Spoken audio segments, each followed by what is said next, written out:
ஹரே கிருஷ்ணா கிருஷ்ணா கிருஷ்ணா ஹரே ஹரே, ஹரே ராமா ராமா ராமா ஹரே ஹரே. குட்டி கதைகள் 219. இதில் சாட்சியாக சென்ற சாட்சி கோபாலர் கதை காண்போம். முன்பு ஒரு சமயம் ஜெகநாத்புரி அருகில் உள்ள சத்தியவாடி எனும் கிராமத்தில் பகவான் கிருஷ்ணரின் அழகிய கோவில் ஒன்று உள்ளது. அங்கு எழுந்து அருளி உள்ள முழுமுதற் கடவுள் மற்றும் பரம புருஷ பகவான் ஸ்ரீ கிருஷ்ணர் சாட்சி கோபால் என அழைக்கப்படுகின்றார். ஒரு காலத்தில் இந்த சாட்சி கோபால் விக்கிரகம் விருந்தாவனத்தில் இருந்தது. அனைவரும் கோபாலை தேடி விருந்தாவனம் செல்லும்போது அந்த கோபாலோ தன் பக்தனுக்கு சாட்சி சொல்ல ஜெகநாத்புரி வந்துவிட்டார். ஒரு முறை ஒரு முதியவரும் இளைஞனும் ஆக 2 அந்தணர்கள் புனித யாத்திரைக்காக விருந்தாவனம் சென்றார்கள். அது மிக நீண்ட பயணமாக இருந்தது. மேலும் அந்த காலத்தில் பயணம் சிரமமாக இருந்தது.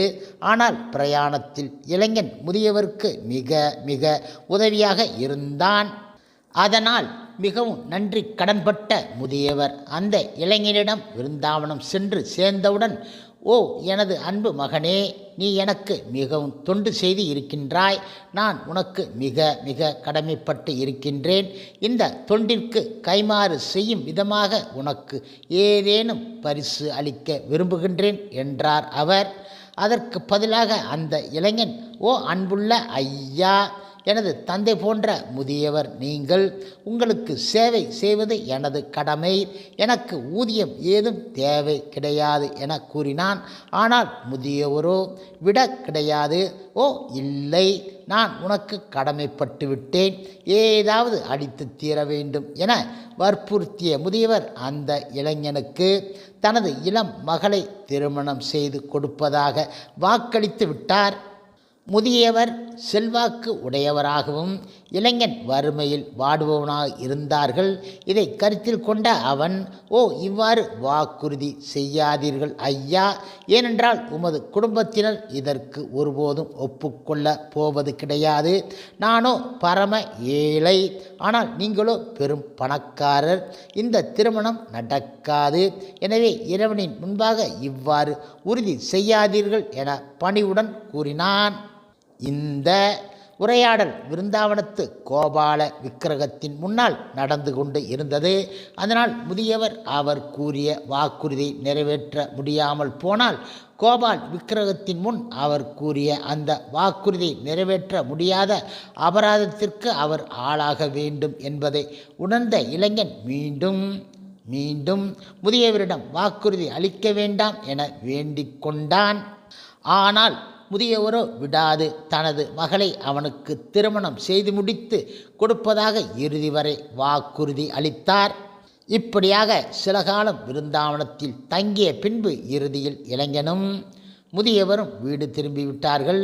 முதியவர் தனது மூத்த மகனை அழைத்து அவனது தங்கையை தான் அழைத்து வந்த இளைஞனுக்கு மனம் முடிக்க இருப்பதை கூறினார். ஆனால் அதனை கேட்ட அவருடைய மகனோ வெகுண்டு எழுந்தான். ஓ அவனைப் போன்ற ஒரு சோற்றுக்கு இல்லாதவனை எவ்வாறு எனது தங்கைக்கு மணமகனாக தேர்ந்தெடுக்கலாம்? இது ஒரு போதும் நடக்காது என கூறினான். முதியவரின் மனைவியும் முதியவரிடம், ஓ நமது மகளை அவனுக்கு மனம் முடித்தால் நான் தற்கொலை செய்து கொள்வேன் என பயமுறுத்தினாள். முதியவரோ இதனால் குழம்பி போய் விட்டார். ஊர் வந்து சில நாட்களுக்கு பின்பு இளைஞன் அந்த முதியவர் தனது மகளை எனக்கு மணமுடித்து தருவதாக வாக்களித்தாரே, ஆனால் இன்னும் அதை நிறைவேற்றாமல் இருக்கின்றாரே என நினைத்து முதியவரிடம் அவருடைய வாக்குறுதியை நினைவுபடுத்துவதற்காக அங்கு சென்றான். முதியவரிடம், கோபாலன் முன் நீங்கள் வாக்கு கொடுத்தீர்களே, ஏன் அதை இன்னும் நிறைவேற்றாமல் இருக்கின்றீர்கள் என கேட்டான். இப்பொழுது முதியவரோ அமைதியாக இருந்துவிட்டார். அந்த இளைஞனுக்கு தனது மகளை மணமுடித்து குடும்பத்தில் பெரும் குழப்பத்தை உண்டாக்க அந்த முதியவர் விரும்ப கிடையாது. இளைஞனோ கோபாலனை பிரார்த்திக்க தொடங்கிவிட்டான். அந்த சமயத்தில் முதியவரின் மூத்த மகன் வெளியே வந்து அந்த இளைஞனை, ஓ புண்ணிய ஸ்தலமாகிய விருந்தாவனத்தில் எனது தந்தை நீ ஏமாற்றி விட்டாய், அது மட்டும் இல்லாமல் மயக்க மருந்து கொடுத்து அவரிடம் இருந்த பணத்தையெல்லாம் பறித்து விட்டாய், இப்போதோ எனது தங்கையை உனக்கு மனம் முடித்து தருவதாக எனது தந்தை கூறியதாக பொய் வேறு கூறுகின்றாய், ஓ கயவனே என்று திட்டினான்.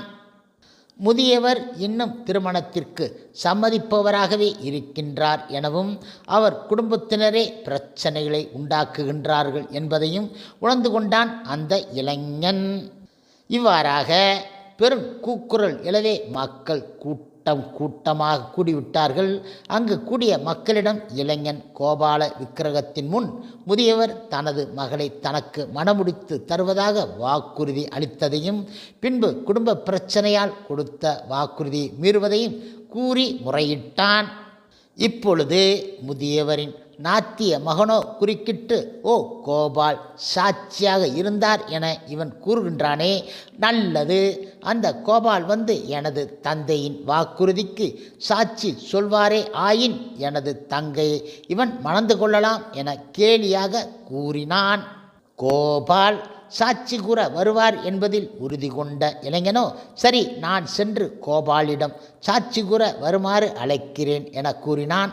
ஊர் மக்களும் கோபால் விக்கிரகம் விருந்தாவனத்தில் இருந்து வந்து முதியவர் கூறிய வாக்குறுதிக்கு சாட்சி கூறினால் அந்த இளைஞனுக்கு முதியவரின் மகளை மனம் முடிப்பது என உறுதி செய்து விட்டார்கள்.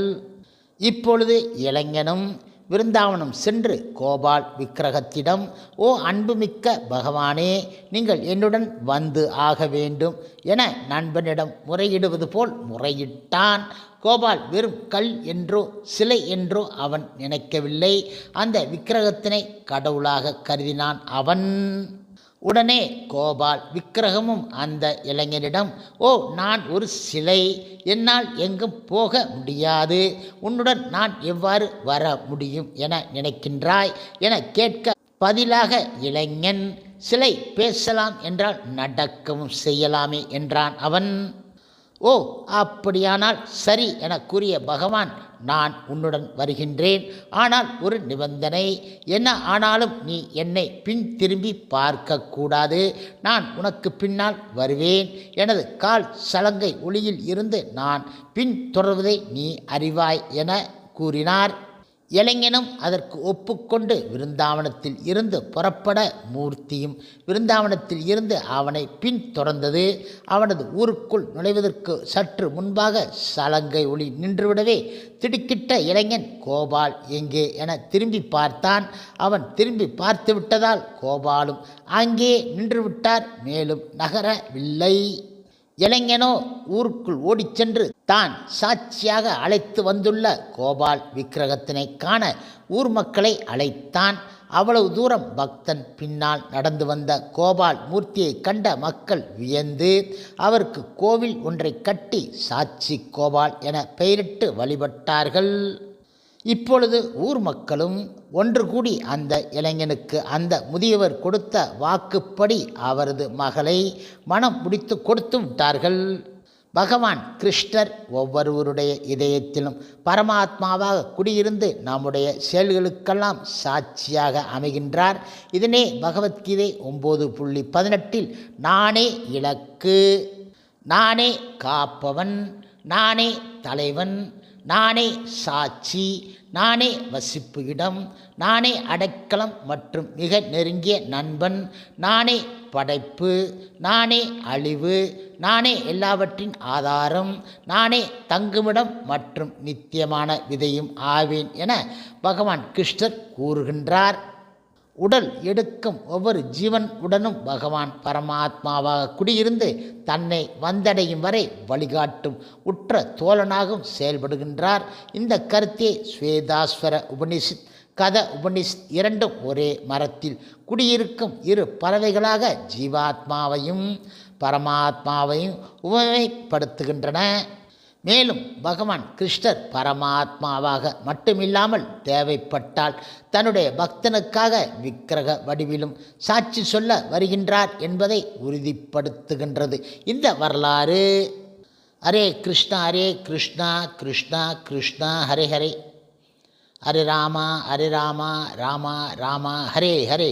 சில பிரபுபாதரின் சேவையில் இஸ்கான் பக்தர்கள்